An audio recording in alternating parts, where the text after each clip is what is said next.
Before you even think about stepping into a dealership to put a deposit on the brand new 2026 Mazda CX-6e, you need to stop and listen to the massive mechanical and digital red flags we have uncovered that could turn your dream electric SUV into a high-tech nightmare.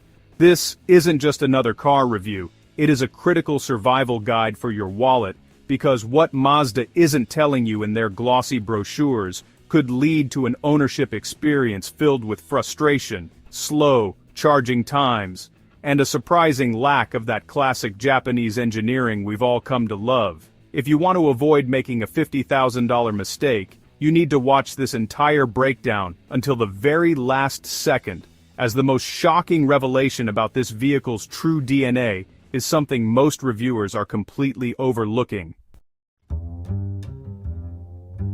2026 Mazda CX-6e red flags.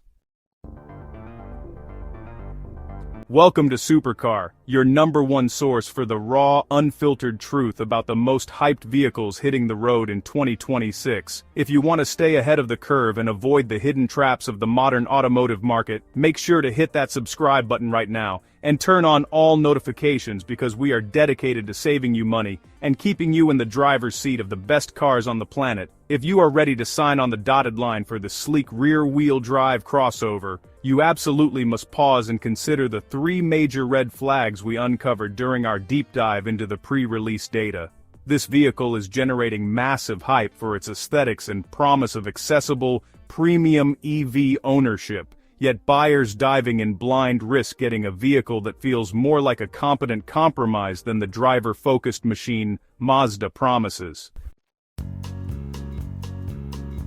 The first major concern you must address head-on is the vehicle's surprising manufacturing provenance, specifically that this SUV is not built on a dedicated ground-up Mazda EV architecture. Astute buyers need to understand that the CX-6e is born from the Chang'an Mazda joint venture in China, sharing its fundamental EPA-1 platform with vehicles like the Deepal S07, which fundamentally changes how you should view its engineering pedigree. If you are seeking that pure, Jinba-Itai connection, Mazda perfected through decades of engineering, you must wrestle with the fact that the CX-6e is essentially a reskinned partner vehicle, and that badge engineering carries unknown long-term implications.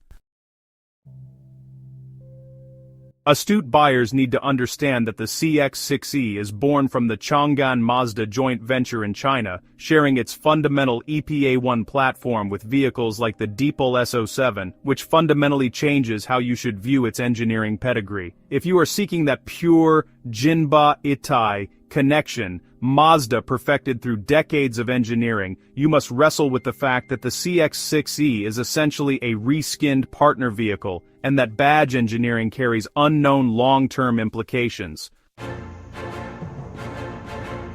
Now, let's talk about performance, because while 255 horsepower sounds respectable on paper, you need to see how that translates when you actually put your foot down in 2026 traffic. Forget the neck-snapping acceleration that competitors in this segment deliver, because the CX-6e lags behind, posting a respectable but ultimately slow 0 to 100 km per hour time hovering around 7.9 seconds. This middling pace means that merging onto busy highways, or executing quick overtakes will require much more planning than you anticipate from a modern EV, immediately losing that immediate thrust advantage we expect today. Furthermore, Mazda has committed strictly to a rear-wheel drive setup for the CX-6e in initial global markets, a decision that seriously limits its capability compared to rivals offering powerful dual-motor all-wheel drive options. If you live anywhere that experiences significant snow, heavy rain, or simply enjoy spirited driving on winding roads, missing out on that front traction motor is a decision you will regret every single time the weather turns sour. Moving past performance metrics, we must discuss the cockpit experience, because the minimalist design looks incredible until you realize what crucial controls have vanished into the massive digital abyss. We've seen concerning reports from owners of the related 6e sedan, noting that essential functions like headlight operation and, more critically, wiper controls are buried deep within the 26-inch central touchscreen interface. Imagine this, caught in a sudden downpour, fumbling through layered digital menus just to ensure your windshield is clear, creating a dangerous situation where convenience has been sacrificed entirely at the altar of bezel-less design. This reliance on digital menus for primary vehicle functions flies directly in the face of Mazda's reputation for intuitive driver ergonomics, and it's a massive oversight that could easily induce driver frustration when you need physical feedback most. We've seen concerning reports from owners of the related 6i sedan noting that essential functions like headlight operation and, more critically, wiper controls are buried deep within the 26-inch central touchscreen interface. Imagine this, you're caught in a sudden downpour, fumbling through layered digital menus just to ensure your windshield is clear, creating a dangerous situation where convenience has been sacrificed entirely at the altar of bezel-less design. This reliance on digital menus for primary vehicle functions flies directly in the face of Mazda's reputation for intuitive driver ergonomics, and it's a massive oversight that could easily induce driver frustration when you need physical feedback most. Next up is the core of the electric equation, the battery and range, specifically the choice Mazda has made regarding chemistry for the global launch models. The CX-6e utilizes a 78 kilowatt-hour lithium iron phosphate, or LFP, battery pack, a choice that brings benefits like lower cost and excellent longevity, but it comes tethered to a critical charging deficiency. While the range figure is adequate, sitting around 483 to 520 kilometers, WLTP, the trade-off for that LFP chemistry means DC fast charging speeds are significantly compromised compared to NMC rivals. If you happen to select a theoretical long-range variant, or if Mazda applies the slow charging profile seen in the related 6e, you could face 10 to 80% top-up time stretching close to 45 minutes, which feels archaic in 2026. For buyers relying on public infrastructure on long trips, a 45-minute stop when others are powering up in 20 minutes is not just an inconvenience, it's a major restriction on usability. Before you finalize the purchase based on Mazda's excellent 5-year warranty, you need to seriously question the long-term support structure for a vehicle manufactured almost entirely under a joint venture in a different continent. While the dealer network might be strong here today, the fact that this platform originates far from Hiroshima raises questions about parts availability and specialized EV software updates down the line, a genuine risk with outsourced models. If you value traditional decades-long Mazda localized engineering input, this vehicle represents a significant departure, and you should tread cautiously regarding future servicing complexity.